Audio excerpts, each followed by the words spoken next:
खासदार बदलला तर बदलू शकते, कारण का नवीन खासदार येतो, चांगली कामे करण्याचा प्रयत्न करतो ना. दादानं जर कुठल्याही कामाला गॅरंटी घेतली की ते काम पूर्ण होतंय. त्यामुळे आता वैन्याचं काम म्हणलं दादाचंच काम झालं. ते एकच वादन माझा अजित दादा, एवढंच बोलायचं. पण दादांनी हा नंतर विकास केलेला आहे. आपण बघत आहे स्टँड, बस स्टँड केलेलं नवीन. आता कसं झालेलं आहे की ज्याला मत देईल तो 5 वर्ष काय आमच्याकडे फिरकत नाही. आपण ताईंच्या बाजूने आहे, ताईंच्या बाजूनेच का. मला जर विचारलं तरी ते दादाचंच नाव घेईल. आपल्याला जी महाराष्ट्रात जी पाहिजे ती सगळी बारे बोलतेची जी पाहिजे सगळी कामं करणारा पाहिजे.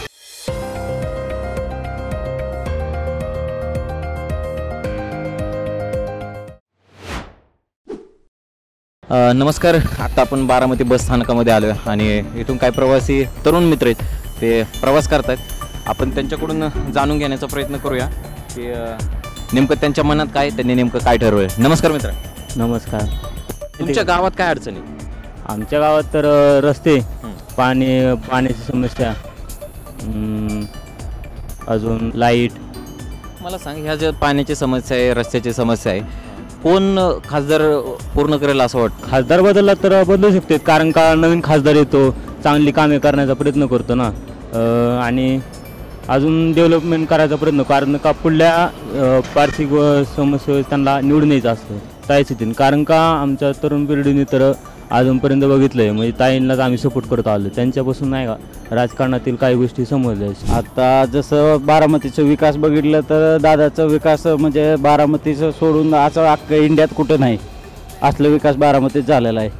त्यामुळे लोकांचं इच्छा तर दादाच्या ह्याच्यावर जास्त आहे. म्हणजे माझ्या स्वतःची इच्छा म्हणलं तर मी दादाचं फॅन जास्त आहे. बरं, दादांनी केलेल्या कामावरती त्यांच्या पत्नी सुनित्रा वहिनी निवडून येतील असं वाटतं? येऊ शकतं ना. दादानं जर कुठल्याही कामाला गॅरंटी घेतली की ते काम पूर्ण होतंय. त्यामुळे आता वैन्याचं काम म्हणलं दादाचंच काम झालं. ते तरुणांचा कल जरी वाटत असलं अजित पवारांकडे, तरी आतून असं भावनिक आव्हान केलेलं असल्यामुळं असं वाटतं की पवार साहेबांना साथ देतील तरुण लोकसुद्धा. आणि ज्येष्ठांचं तर काय 100% ते तर पवार साहेबांना साथच देतील. विकासाच्या मुद्द्यावर करायचं झालं तरी अजून म्हणजे तसं बघायला गेलं तर फक्त ग्रामीण भागाचा सोडलं तर फक्त बारामतीचा विकास झालेला दिसतो. पण ग्रामीण भागात अजून जशा समस्या आहेत तशाच आहेत.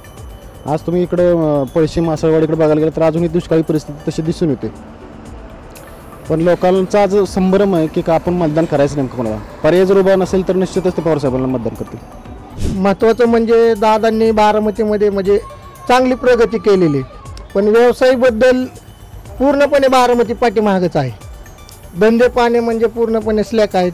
सगळे म्हणजे गोरगरिबांचे पूर्णपणे हाल चाललेले आहेत. आणि राहिला मुद्दा म्हणजे इलेक्शनचा की लोकांनी कुणाला मत करायचं. आता काही ठिकाणी असे आहेत की रस्ते खराब आहेत, काही ठिकाणी कुणाचे शौचालय खराब आहेत, काही ठिकाणी लाईटीचे पोल नाहीत. असे म्हणजे भरपूर समस्या आहेत. म्हणजे सिटीमध्येच करायचा हा म्हणजे दादांचा निर्णय आहे की सिटी चांगली दिसली पाहिजे.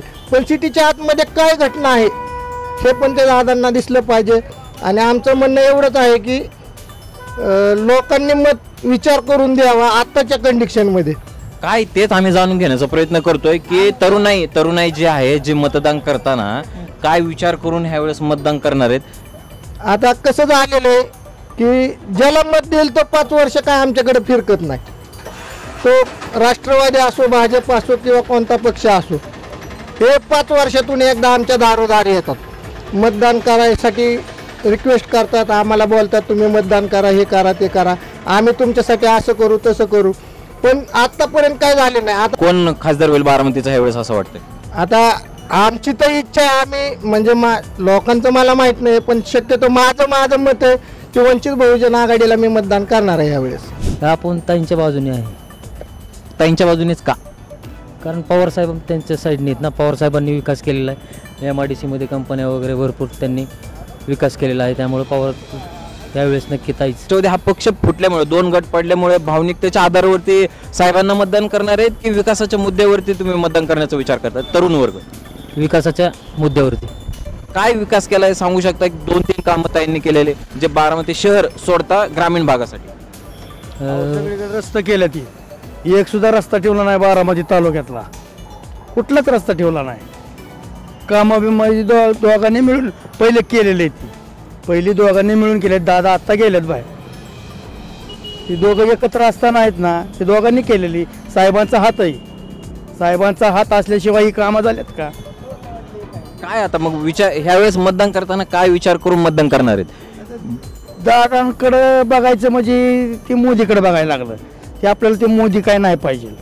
आपल्याला जे महाराष्ट्रात जी पाहिजे ती सगळी बारा बोलवतेची जी पाहिजे सगळी बारा बोलवतेची माणसं पाहिजे. कामं करणारा पाहिजे. दादा पण कामं करतात आणि ताई पण प्रत्येक घरी प्रत्येकाच्या सुखात दुःखात सगळ्यात जातात करतात बोलतात. आता जनतेने नेमकं काय ठरवलंय हे सांगा, कारण की आता तुतारी शिवाय मार्ग नाही. आता काय वहिनीच आता वहिनीच कशामुळे वहिनी साहेबच का? वहिनी साहेबांनी काय कामं वगैरे तरुणांसाठी काय कामं केलेले ते सांगू शकता? आता वहिनी तर माझ्या दादाने भरपूर कामं करून दिलेले आहे. दादांनी काय कामं केले तरुणांसाठी? बघा एवढा मोठा विकास आहे. अजून काय सांगा काय? भावनिकतेच्या आधारावरती मतदान करायचंय का विकासाच्या मुद्द्यावरती मतदान करायचं?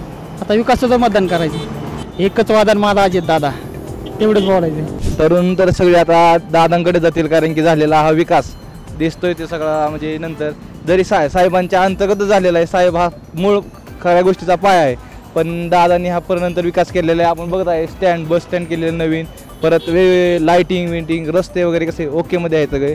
आणि नवयुगासाठी तर नवीन कामगार योजना वगैरे भरपूर होत आहेत. काय वाटतं एक दादांची पत्नी ही जर ओळख सोडली तर सुनेत्रा वहिनींनी केलेल्या कामांबद्दल काय सांगा?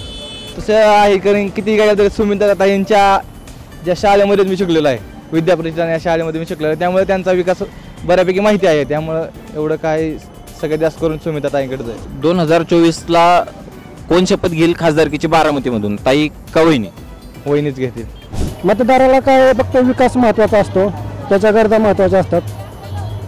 नेता कोणी असू द्या त्याच्या मूलभूत गरजा ज्या काय आहेत ते त्याचे प्रश्न जे आहेत जे सोडवतील असं त्याला वाटतंय त्याच्या बाजूने मतदार जातो. कुणी विकास केला असं वाटतं बरं संकटाच्या मला वेळी? जरी विचारलं तरी ते दादाचंच नाव घेईल. काय वाटतं कुठेतरी आता बदल होईल असं वाटतं, कारण की तीन वेळा सुप्रियाताई हा खासदार झालेला आहे तिथून. कुठेतरी वाटतं ह्यावेळेस बदल होईल का परत एकदा जनता ताईंना साथ देईल? नाही कसं मित्र पहिलं बोललो की विकासाच्या बाजूने मतदार जाईल. तरुणांचा जर विचार करायचं झालं तर पहिल्यापासूनच तरुण दादांच्या पाठीमागे उभा आहेत. तर दादांच्या पाठीमागे कशामुळे उभा आहेत की दादांचं सगळ्यात महत्त्वाचं आहे ते काम. दादांनी जे सांगितलं ते तरुण करतात. दादांनी यापूर्वी सांगितलेलं की ताई उभ्या होत्या, दादा फक्त एकच सभा घ्यायचं. आमच्या इकडं ताई भरपूर वेळ यायच्या, पण ज्यावेळेस दादा यायचं त्या दादांनी बोललेला शब्दच खरा व्हायचा, त्यावेळेस ताईंना मतदान होतं. पण आता उलट झालंय, आता वहिनी पण आहेत. मग आता तरुणांचं कसं झालंय, मतदान करायचं कुणाला करायचं? पूर्वी तर ताईला करायचे, आता दादांना करायचं. ताईंचा यापूर्वी पाहिलेला विकास आणि दादांचा शब्द हे दोन्ही तरुणांच्या आता मेळ काय नाही, नेमकं करायचं काय? तरुण पण व्यस्त आहेत, म्हणजे चलबिचल झाल्यात. आता सगळ्यात महत्त्वाचं भावनिकतेचा जर विषय बाजूला ठेवला किंवा विकासाचा विषय जर बाजूला ठेवला तर सगळ्यात महत्त्वाचा विषय आहे तो रोजगार आणि बेरोजगार. तरुणांना रोजगार मिळाला नाही. काही तरुण असेच भटकतात. ज्यावेळेस दादा म्हणतील माझ्या लोकसभा मतदारसंघातील मी जवळपास 50% तरुण किंवा 30% तरुण यांना काम लावेन, त्यावेळेस तरुण पण काहीतरी विचार करतील दादांचा.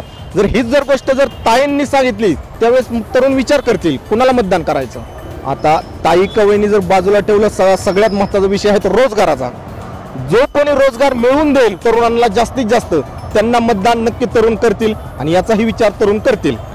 तरुणांनी ठरवलेले की जे महत्त्वाचे तरुणांची समस्या आहे की रोजगाराविषयी, आणि जो खासदार कोणी ताई होऊ द्या किंवा वहिनी खासदार होऊ द्या, पण जो आम्हाला रोजगाराविषयी आश्वासन देईल तरुण त्यांच्या पाठीमागे उभा राहील, असं इथल्या बारामतीतल्या शहरातल्या तरुणांचं म्हणणं आहे. धन्यवाद.